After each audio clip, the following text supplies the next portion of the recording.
There are many ways to fight a ghost, but none so unique as a camera. This is the premise of the Fatal Frame series of horror titles made by Koei Tecmo. These games have released for a variety of platforms, from the PlayStation 2 to Nintendo Wii, Wii U, and now the Nintendo Switch.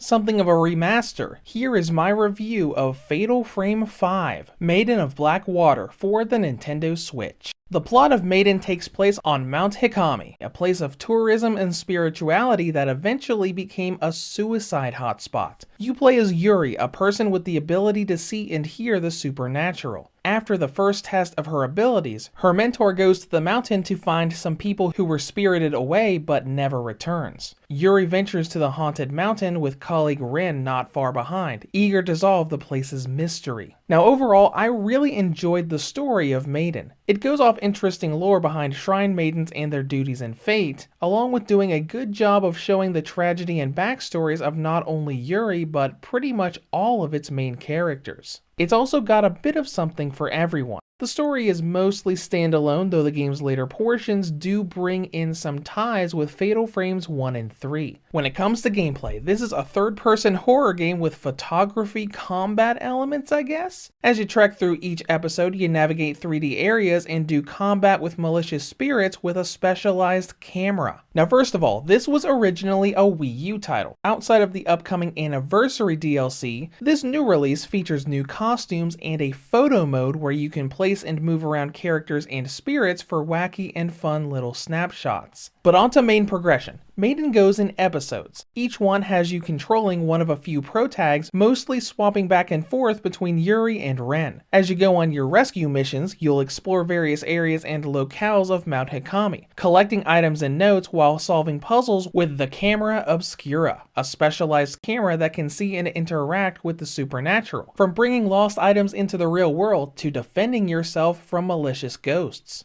Speaking of ghosts, is this game scary? I'd say Maiden is very good with atmosphere and setting. Every location is creepy, and the lighting, sound, animation, and camera angles work well to maintain that atmosphere. Ghosts will appear and disappear when you go around corners, all of the doors are opened slowly to build tension, and the howls and moans of the ghosts that attack you are distorted and chilling. This won't be a game with you on the edge of your seat though. While there are a few jump scares that are legitimately well done, once you're accustomed to ghosts jumping out at you for battle, it becomes a creepy but not really scary event. But this isn't a horror game where you can't fight back. Whenever these ghosts show up, you can fight them with the camera, using film as ammo to take photos and do damage. This is done with a first-person shooter-like aiming mode, along with being able to rotate the shutter. It's also worth noting that this game has gyro aiming, making some of the tricky shots much easier to set up. Now this starts as a flow of snapping pictures while dodging around as the shutter reloads. But you get more to do once you start swapping characters and getting different lens attachments for special shots. Now those specials are exclusive to Yuri's camera, giving you the ability to build up spirit energy to do more damage, slow enemies down, or my personal favorite, recover health based on the damage you do. But Ren's camera does have a unique ability. He's not able to use spirit energy, but his camera can fire off several shots at once. These cameras can also be upgraded. As you go through missions, you are scored on how well you do in combat and how quick you take pictures of the more plot-oriented ghosts that appear. You get points for these, which are primarily used at the start of an episode to purchase resources or unlock costumes,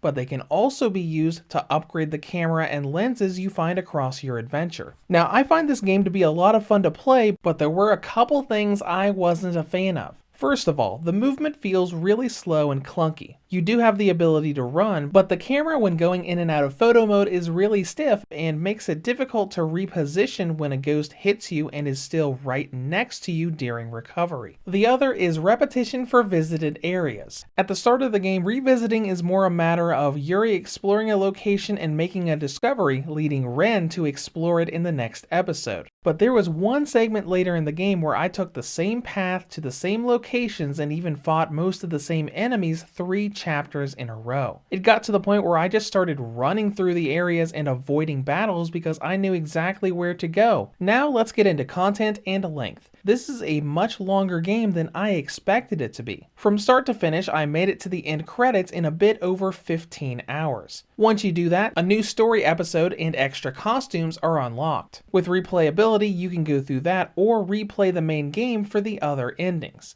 Next up is presentation. Fatal Frame 5 looks beautiful. In docked mode, there are pretty much no jaggies anywhere and there's a ton of detail. From the characters and enemies to the water physics done to the outfits when you're out in the rain or attacked too often, there is a load of detail here. It barely looks any different in handheld mode as well, so you've got a beautiful horror game for the TV or on the go. With performance, I saw a couple hiccups in the more open areas early on, but they were few and far between. You get some frame dips when first walking into the hot springs area with Ren, but once you get inside the main building, it levels out and runs pretty well. With that out of the way, let's dive into battery life. Maiden of Black Water gives the original model a range of 2 hours and 5 minutes up to 2 hours and 29. It gives the Nintendo Switch Lite a range of 3 hours and 26 up to 4 hours and 47. The Red Boxer V2 gets a range of 4 hours and 11 up to 5 hours and 54. And the OLED model gets a range of 5 hours and 27 up to 7 hours and 56. In conclusion, Fatal Frame 5 has come to the handheld world for the first time and provides a creepy photo adventure for you to trek through. Now on the downside, the game is a bit clunky and too repetitive with its location visits, but if you're okay with revisiting previous areas and having some small frame dips from time to time, it is a very unique and fun little horror game. Reviews to Go rates Fatal Frame Maiden of Black Water for the Nintendo Switch an 8 out of 10. If you have any comments or questions, feel free to leave them below. Thank you for watching and have a great day.